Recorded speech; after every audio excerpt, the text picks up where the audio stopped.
So this presentation will cover an overview of inappropriate conduct, how to identify it, and we'll also review some examples of it. We'll begin with the importance of fostering a safe environment. Every athlete has the right to train and compete safely, regardless of level and whether they are learning a basic gymnastics skill or representing their country on the international stage. That is why it is important for gymnastics professionals to foster a coaching environment that is actively working to prevent inappropriate behaviors that can lead to misconduct and abuse. And this happens due to an existing power imbalance. Every athlete has the right to train and compete safely, regardless of level and whether they are learning a basic gymnastics skill or representing their country on the international stage. That is why it is important for gymnastics professionals to foster a coaching environment that is actively working to prevent inappropriate behaviors that can lead to misconduct and abuse. And this happens due to an existing power imbalance.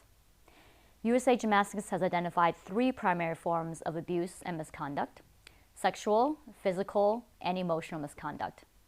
During this presentation, we'll provide an overview of each form and examples of inappropriate behaviors that may lead to abuse. Our belief is understanding such behaviors will help prevent abuse and help provide athletes a safer and healthier environment. Now let's first address power imbalance and control. Coaches should and need to recognize and respect that they innately possess a strong and unequal power over their athletes. Misuse of this power can lead to sexual, physical, or emotional abuse.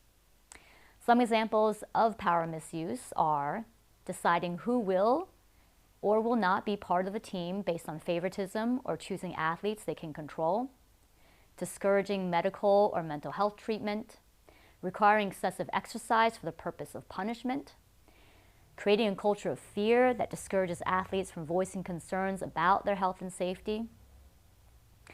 Moving on to emotional abuse and misconduct.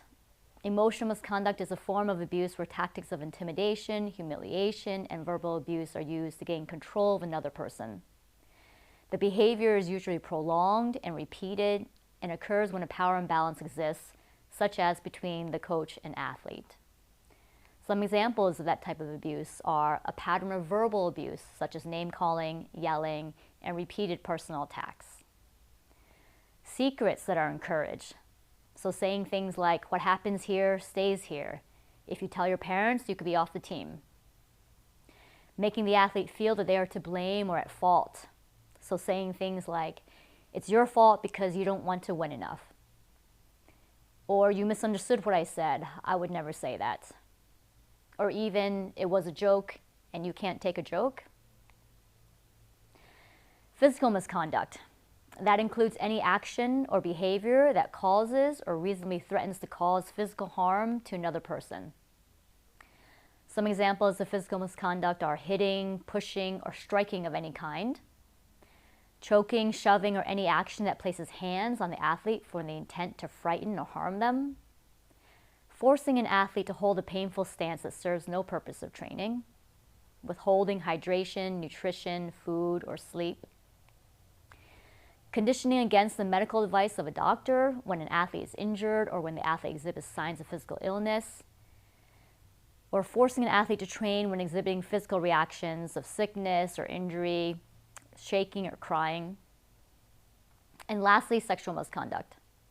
Sexual misconduct is a type of misconduct that uses power, control, or intimidation to harm another for the purposes of sexual gratification or violence.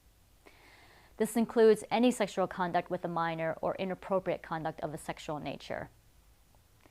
Some examples of that include touching, slapping, or otherwise contacting the buttocks or genitals, excessively touching or hugging, making unsolicited sexual advances, using sexually degrading words to describe an individual or an individual's body, telling inappropriate or sexually related jokes, retaliating against an athlete who refuses sexual advances, offering rewards such as team promotions in exchange for sexual favors, or giving inappropriate gifts such as lingerie or jewelry for the purposes of grooming.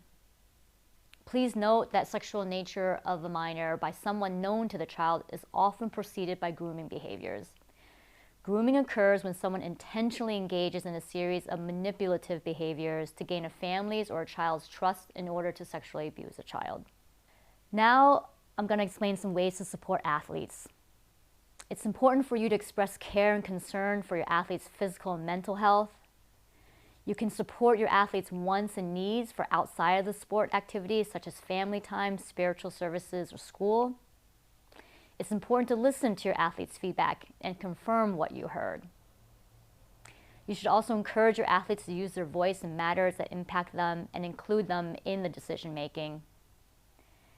And empower your athletes by informing them of their rights to be in a safe and supportive environment.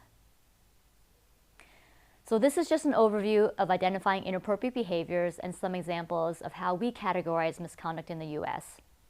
There's more in-depth information related to preventing these inappropriate behaviors. I hope you found this helpful, and thanks so much for your time.